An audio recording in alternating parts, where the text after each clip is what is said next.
Welcome to our fourth episode of our new podcast, Tokenizing Everything. My name is Nicolas. I will be your host today, and with me today is Benjamin Horvath, Managing Director of Blockrocket.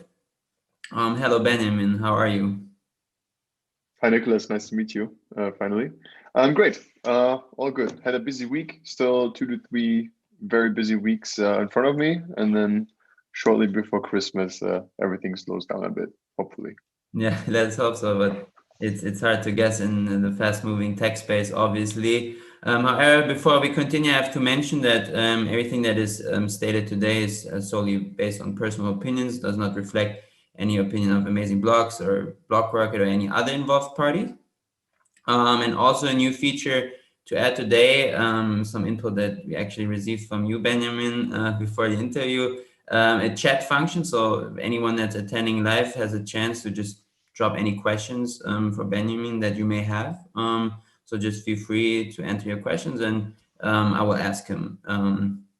Perfect. So Benjamin, would you like to maybe briefly introduce yourself a bit to our listeners and viewers, how you got into tech, what led you to your disruptive entrepreneurial journey?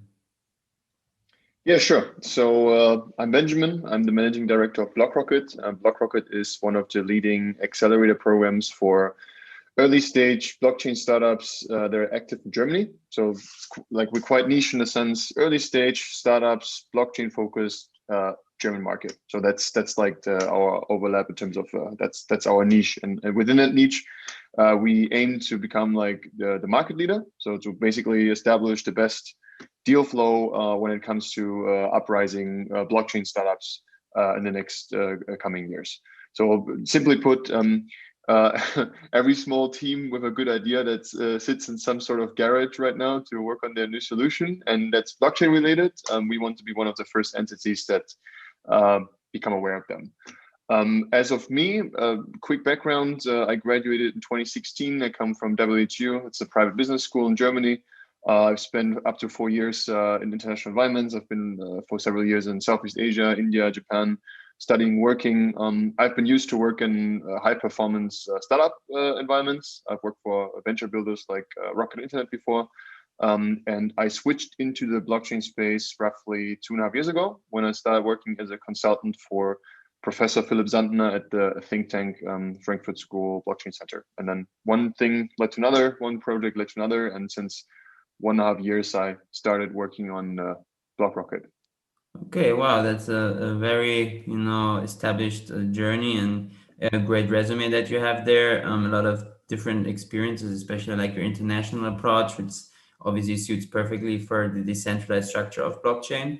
So in terms of, let's dive a bit deeper into what really made you get into blockchain. I always like to ask my guests this question. What was to you that one moment or that one defining moment where you basically became a blockchain enthusiast that really made you realize, okay, this has a huge potential for the future, like a wow moment, basically? First time I personally heard about Bitcoin, and like, of course, Bitcoin was the first touch point in Ethereum. And the first time I've heard about those two was, I think, 2014 and 15, while I was still at university back then. And everyone was kind of, or like at least the friend circle that I had was quite enthusiastic about it, because Bitcoin originally comes from a very disruptive standpoint, right? Like trying to create like a massive shift, like to like getting rid of banks and like having a decentralized web. Of course, the discussions in the beginning were also related to like the darknet, which is, I think, intellectually always an interesting topic to explore. Yeah, that's how it originally started, and then of course the traction, the price kept increasing, and I'll never forget. Like I had like this one of my best friends. He started like, I mean, as students, you didn't have that much money, right? But he started to put like $100 into Ethereum, and like every day he was in front of his phone, like yeah, it just went up by like 5%. And for us, it was crazy coming from a business school and having exposure to stock markets and like other financial assets, at least within the uni context. I mean, the adoption and the interest rates like were crazy. So of course, that also added additional interest in Yeah. the beginning. Yeah. Yeah, that actually kind of reminds me a bit of myself. I remember me always sitting in front of the screen as well and telling my friends, "Hey, look, it went up by 5% or so." So it's a nice story. I think a lot of people probably got their introduction to the space like this and had that thrill of trading. So that's a great way, to get to know the projects. So to you, in terms of blockchain, obviously, as the managing director of Blockrocket, you really see a lot of different perspectives of people approaching the blockchain space. Where do you see, or to you personally, are the best use cases in your opinion and the most auspicious fields of disruption for blockchain in the future? I think it's a very tough question, to be honest, because and I mean blockchain, the whole industry has a bit like of this there's like this question or like this statement about blockchain saying that blockchain is a solution that still looks for its problem, right? And I find that always an interesting statement about the whole stance of the industry right now. I think it's just extremely early stage, and I think we have a very interesting technology that has proven in some use cases already that can be very disruptive. And now the expectation is that, like that level of disruption can also be applied to other industries, or that it has the potential to change other industries.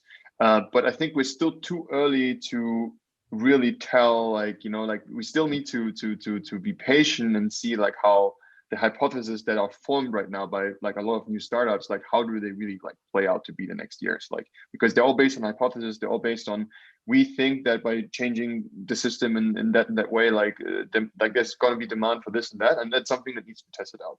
I mean, the easy answer to the question, because that's something I ask usually people in the blockchain space, what is the best blockchain-based business model that you've seen so far, which is interesting always from an investor perspective, then the clearest answer would always be Bitcoin, or it would be the darknet, or because those are the first real use cases that are proven, right? Like, if you go to darknet, there's like billions of dollars in worth of Bitcoin that are like, like regularly traded. So that's a clear and valid use case.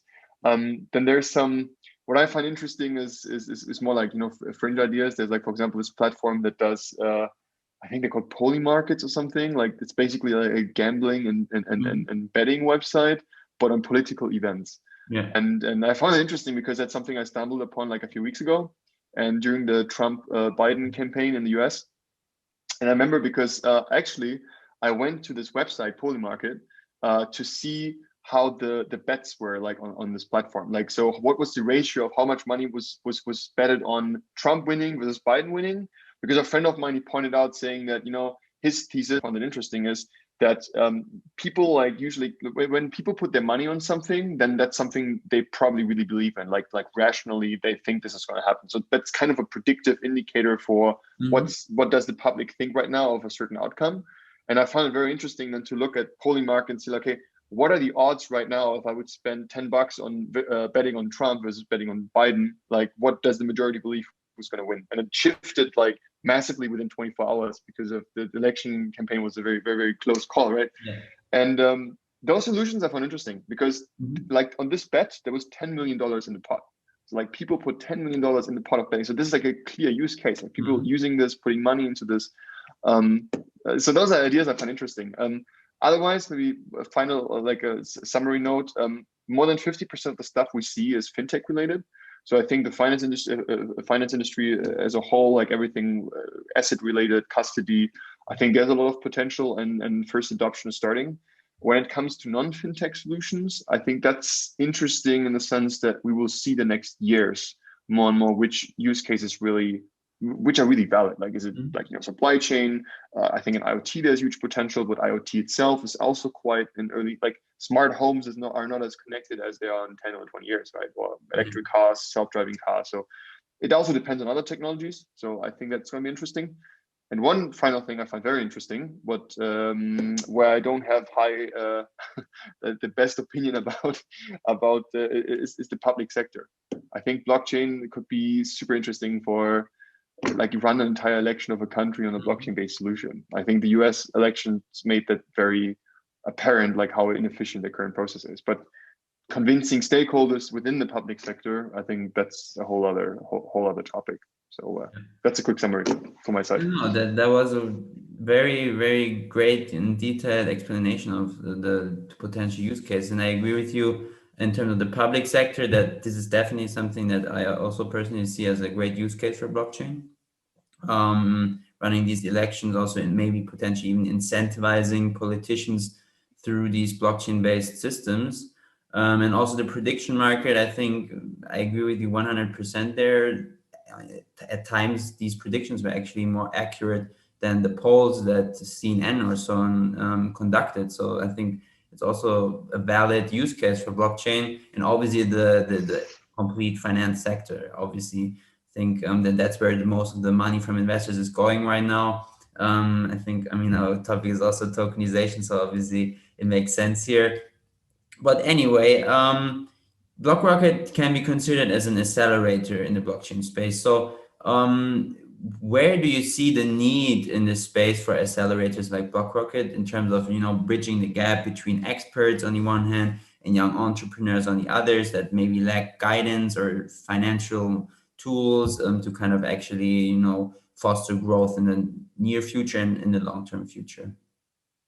Well, I think there's different points to this question. So I think one point is that I see Accelerator, in this case ourselves, as a connector between a lot of different stakeholders. So we are trying to be the entity that's like in the center. That of course most of our attention is dedicated to early stage startups and teams, but we also are in close contact with most of our partners. And our partners, they range from like lawyers, consulting companies, corporates, like corporates from all kinds of areas, academics, universities, like some PhD students, regular students who would like to get into the blockchain space, investors, VCs. So I think we have this we're able to be in this, or accelerators in general, if they're good, then I think they have they're able to be in the sweet spot in between, like kind of connecting the dots from different sides. And I think for everyone it's interesting. So for startups, it's interesting because they are interested in, maybe some of the corporates might be potential clients, or maybe they're fundraising. So we can help them, besides own investment, like, you know, like pull additional money on the table. On the other side, for bigger VCs, we might be an interesting entity because we have a better access to upcoming, like really, really early stage ideas than they have, because our deal flow might be better. Corporates, for them, it's interesting because startups, I would say, are always the closest, on average. Startups are probably the economic entities that are always closest to innovations, right? Like if you have a small team, no like proper structure in place yet, you can operate in a super lean and a super quick and dirty mentality, and you can try. You can fail a lot and, like, you know, get up again, pivot, like iterate and try something else. And so I would argue that we're in the spot where we can kind of offer everyone something that might be interesting to them. And for us personally, our main goal is, of course, to identify the best startups. So everything that we try to do is making our deal flow better. And as the earlier startups are in their funding stage, the better, because the more we can help them. So of course, after some point of time, it's also just a matter of repetition and like pattern recognition. Like we have seen like hundreds of pitch decks in the last 2 years, like rolling over our table, so to speak. And of course, after some time, you get a good understanding for early teams, you know, like what are the top 10, top 20 things we can immediately help you with to do better. And I think that's where we can contribute most of the value to startups. Yeah, and I think a great way that you guys differ, startups are the seed and the idea stage, like in your latest upcoming event, the German Blockchain Award, which is on December the 15th, I think. Can you tell our listeners a bit about this award and maybe what they can get out of it in terms of joining, attending, and watching?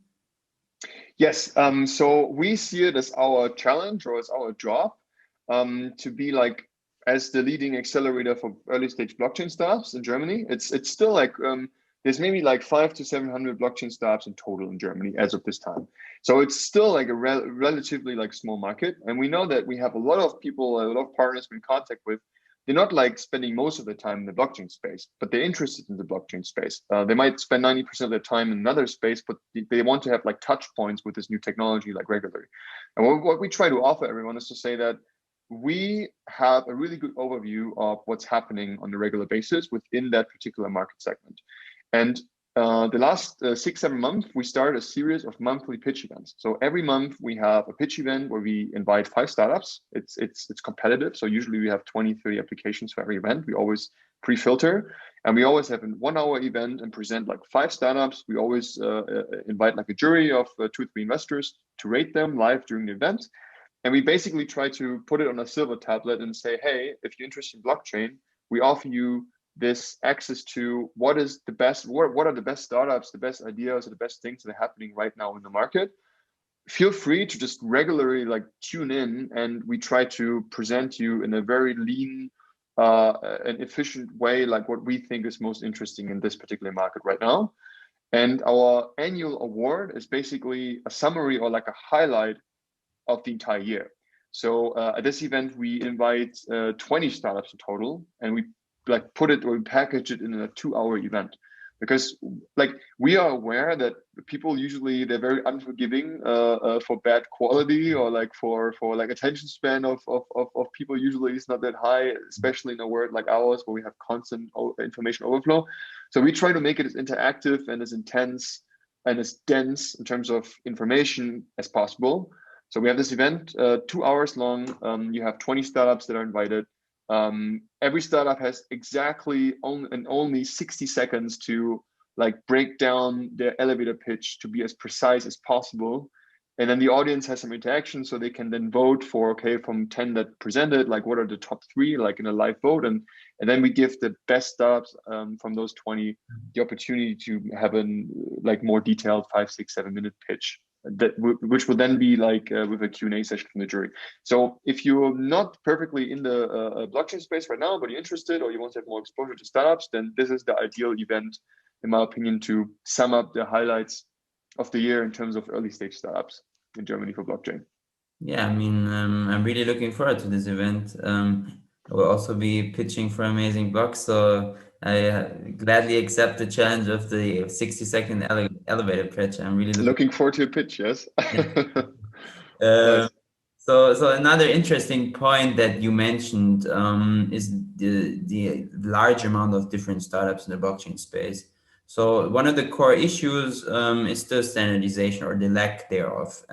So you are also part of ITSA, the International Tokenization Standardization Association. So what can you tell about the need for standardization in the space of tokenization? Yeah, I think it's a project that I started working on with while I was working for Professor Philip Sander back 2 years ago, and it was an interesting project because the idea was to say, hey, it's just a matter of time until someone will do this, like until someone will try to create like a standardization that has a global relevance. Like, how do we put all those ideas of possibilities, how we can tokenize something into like one standardized framework? And I think this matters because it creates more trust, reliability, and transparency. Like, I mean, that's the same, like the main reason for regulatory as a whole is to create trust, security, transparency, to make it more feasible, especially for bigger businesses or bigger financial institutions to also go into this section and spending more time on it, right? And it's just a matter of time, like until someone is doing that. Is it a government? Is it a different entity? And yeah, back then we just thought, well, we think it's the right timing to do that in terms of urgency, in terms of no one else being really far on this already, and of course also giving us a great opportunity to push the blockchain community or ecosystem of Germany by doing so. And yeah, that was the original idea. And it was really fun in the beginning, especially because we, if you have a tokenization standard, I mean, you need to experiment in the beginning, you need to think of all kinds of classifications. You always need to be very up to date when it comes to innovation. Like, you know, what kind of tokenization is possible now with this type of technology and what can you do? And what other countries already decided in terms of regulatory. Very interesting in that regard. And in the beginning, and then there was more the startup style of work. I remember I went through like 200 or 300 white papers myself, you know, like trying to do a deep dive with coin number 456 on CoinMarketCap and trying to analyze them. And there's a lot of interesting business models then you can see. But to be very frank, there's also a lot of crap. Yeah. So yeah, that was a nice reality check, I would say. Yeah, no, it can really give you a transparent overview of the industry, basically, and it's a great tool. And I think even what they implemented, the ITIN, can really help bring standardization to the market and be kind of similar to an ISIN of traditional investment vehicles. And also what you mentioned is the regulatory approach. So do you see that a standardization from organizations such as ITSA combined with regulatory pioneers such as, for instance, in Liechtenstein, where Amazing Blocks is operating, that implemented the Token Act in January of this year, based on the token container model that basically allows you to tokenize anything, any right or asset, in a standardized way. Do you think, or do you see potential synergies for cooperation between, a pioneer regulator like Liechtenstein or other jurisdictions and organizations such as ITSA, or do you believe that these regulators should aim to standardize the markets themselves? I mean, to be fair, I'm not a regulatory expert in that sense. So within ITSA, I've been more involved into operations and like I'm saying that someone else could probably give you a more precise, better answer to this than me. But I would still say that, like from my understanding, I think what we try to do with ITSA is to be more of a connector and an educator. And of course, in the end of the day, it's not up to us to decide what the law should look like. I think it's just for us to trying to give like we're always open for exchange with everyone about this, because I mean it's in our interest representing the blockchain community ecosystem as a whole to be like, hey, how can we like help to come to a common not a common sense but like a common ground altogether, like to make this whole space like more consistent and more transparent, more secure, because that in return will accelerate the development of the whole system by a lot in terms of time. Yeah, no, I fully agree with you that it needs, everybody coming together in a collaborative effort, basically to overhaul also the current financial system and kind of, compete with the big players in the game. So today's topic, is tokenizing everything, obviously, of this podcast. So what I find interesting is that you also recently started a startup focusing on enhancing HR methods or mechanisms, basically. So just out of the blue, because it interests me, do you see any potential use case for tokenization in this space as well in terms of HR? I mean, it's an interesting question always to look at it from tokenization perspective. In the HR segment, to be honest, because my focus there has been a bit different. So my HR endeavors are one of the few things that I do in my free time that are not related to blockchain. There it's more about psychometrics. So what I really like, this is a private passion of mine. This is where I spend a lot of time with my free time. Is I'm really passionate about psychometric models. So it's about how can you try to quantify individual behavior. So like in what way do I as an individual differ in my behavior from you or from someone else? And by doing so, by being able to quantify this, it's of course just an approximation. We can't do this perfectly today, but there's different models, like scientific models that you can use to try to quantify, okay, like in what regards are you an outlier? Are you extremely open-minded? Are you extremely pessimistic? Are you extremely outgoing? And by doing so, you can kind of you can try to come up with a prediction. And that's something I find extremely interesting in the HR context. And this is something I do for myself when I hire people. I try to get a very clear sense or understanding for what types of tasks I want to be executed by a specific team member.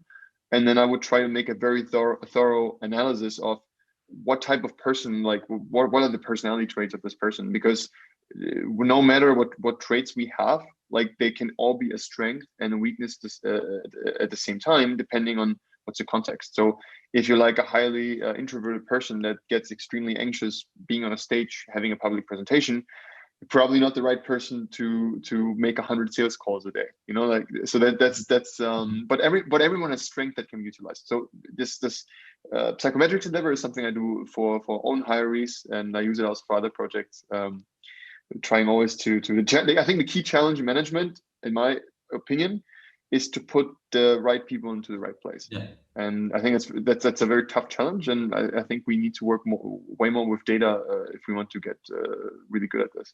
Yeah, no, I agree with you. I think the traditional model with CVs sending back and forth and they're basically just not working anymore and outdated. So I really like this approach, and I think this is the future to go and to actually have a dynamic and diverse and collaborative workspace in place.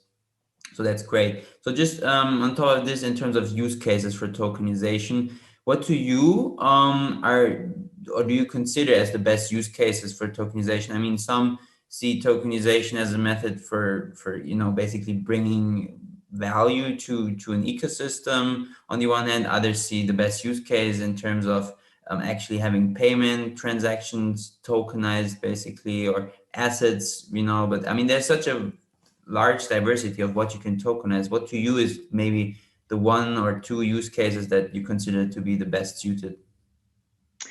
I mean, in regards to tokenization debate, which I find very interesting, of course, we have several startup ideas that we have already looked over that try to make use of this. Like the most of the models that I've come across with usually try to tokenize, like in real estate space, they try to tokenize like luxury goods. Like that's something I've seen several times. There's a startup that has been pitching in our last event that I found quite interesting. They already have some traction. They're doing quite well. They tokenize ships, like for institutional investors. I think it has a lot of interesting potential in terms of cost saving. That's like one major point if you ask most. If it comes to the B2C segment, I mean, a lot of it is also trying to aim for retail investors, right? Like real estate, there's like 2 or 3 real estate tokenization startups that try to sell it as you as a private person can invest some of your money into like a tokenized piece of a real estate object. There, I will give you a more agnostic answer. I'm not sure. I think it's a very interesting new possibility that was created. I think it's a great technology. And I think time will tell. I think the next 2 or 3 years, they will truly tell, like, because the key question is, what's the demand? Like, what's the reality check? Like, what will, like, in the end of the day, like, what are people willing to spend money for?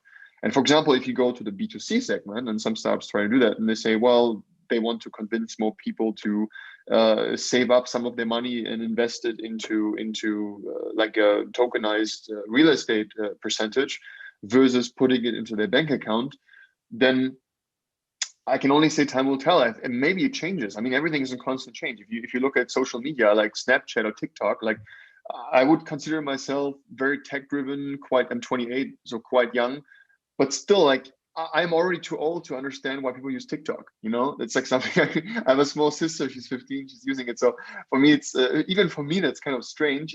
But that tells me that I think it's really hard sometimes to really predict, like, especially if you go to B2C segments, like how will consumer behavior change? And right now, I think Germany is one of the worst countries in like Western civilization in terms of how much percentage of people like invest in stocks. I think the US is like, I don't know, like over 10 times better or something, like when it comes to where do people put their money. I don't know, like can we convince much more people in Germany the next years to put their money into tokens versus not even considering stocks? Or that's hard to tell. I think we need more market feedback for that to make a fair judgment. No, it's a great point that you mentioned, especially with the lack of Germans investing into stocks. Actually, it's funny. I used the same example just 2 or 3 hours ago in a call. So I like using this example as well. What I think tokenization can bring to the table, especially, is that it can allow people to invest, for instance, in their dream car, their dream painting, for instance, where they have an actual emotional value to this asset attached, which would then maybe incentivize them to invest more. So also what I find interesting, especially for an accelerator like Blockrocket, is the tokenization of patents, for instance. Do you think that tokenizing patents and therefore innovation, or the future, basically the future ideas that shape a business, will be an interesting use case as well? That's the thing. Like, I think we need to differentiate a little bit, like use cases. I think use cases in theory, yes, I would say so. That sounds an interesting idea. But we always need a reality check. I think it's a problem, especially if it's markets that are very, like, because the patent industry, like, it's like an industry itself, like with its own rules, its own, like, then you need to make a deep dive and try to go into, like, try to understand how the stakeholders behave. And then I think you need to collect data, and then you see how it responds. So this is something I generally see, like with startups in general, like independent from industry. I think the hardest thing to do, especially if you're early stage, is to achieve product market fit, like to really solve a problem that's not solves hypothetical pain points, but like real perceived pain points of customers. And answer is always, let's try it out, and then we will see. Yeah, I think learning by doing and just trying out is the best way to go. As I can tell everybody that wants to get in the blockchain space as well, just invest a bit, and participate in the gold rush. Yes.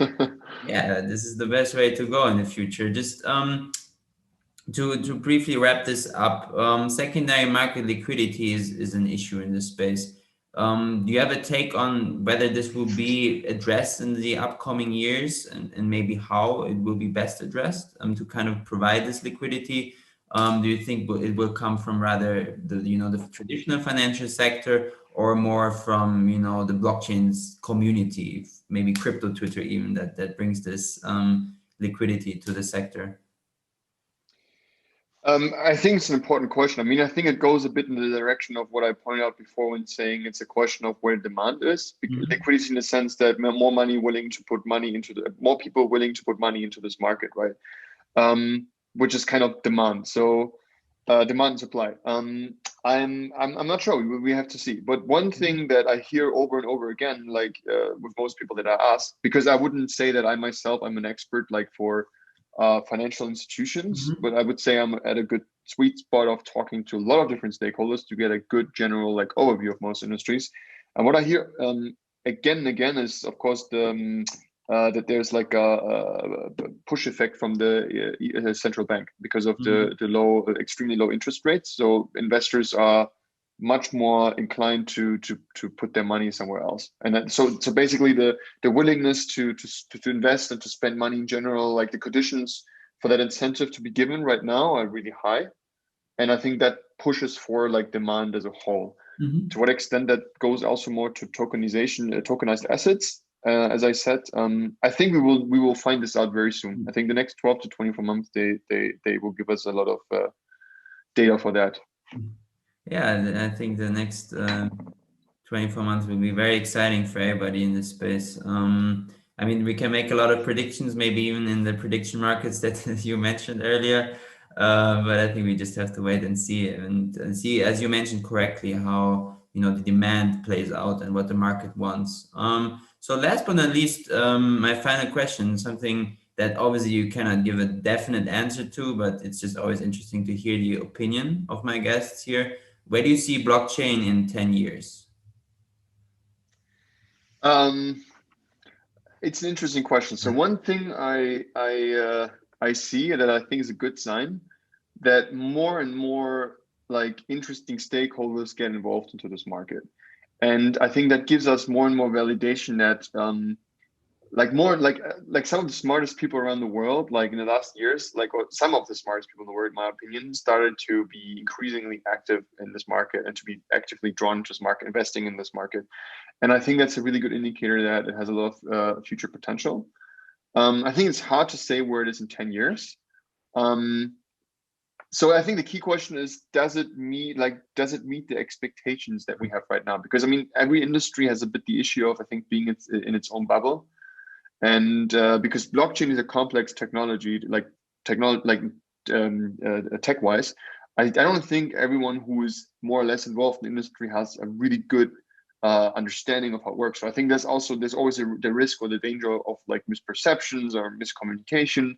And the question is like, does it meet expectations as of today, where 10 years, or does it go above, or does it go significantly below? But I think the last 2-3 years have shown that, of course, the COVID crisis, a lot of money that has been. So I've been on the forefront of startups, so I've seen this myself firsthand. A lot of investors just pulling out, in March, April. I think a lot of projects have been put on hold because everyone was very insecure about like what the next month bring up. So that was kind of a crisis also for our industry, at least short term, especially for startups. And also the crypto winter, so to speak, 2-3 years ago with like the ICO bubble and stuff. So the industry as a whole, I think, has already gone through some shocks and some major challenges.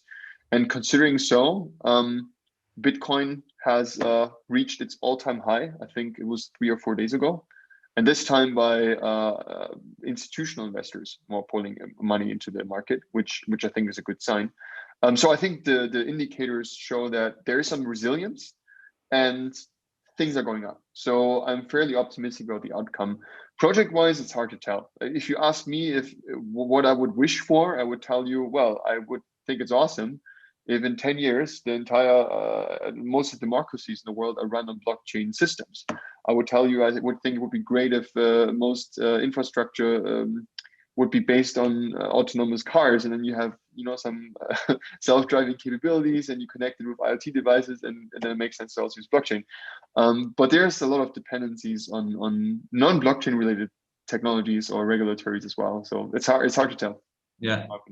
No, I mean, you gave a great answer to. I mean, I agree. It's a tough question, but you gave a very realistic answer, and I think now also the listeners have a great overview of your utopia in the future. And I think yeah, you solved it perfectly. So it was a really great conversation with you. Very realistic and on point answers to the questions and to the market and where it's at right now. So I really like talking to you, and I look forward to seeing you on December 15th for the German Blockchain Award. Likewise, and looking forward to your pitch. And thanks a lot for the invitation and for your time. Thank you very much as well. See you. Bye-bye. And to our listeners, as always, if you have any requests, any suggestions for who I should interview next, feel free to reach out to me anytime. Check out our website of Amazing Blocks at www.amazingblocks.io. And yeah, it was great to have you here on board as well, and see you next week.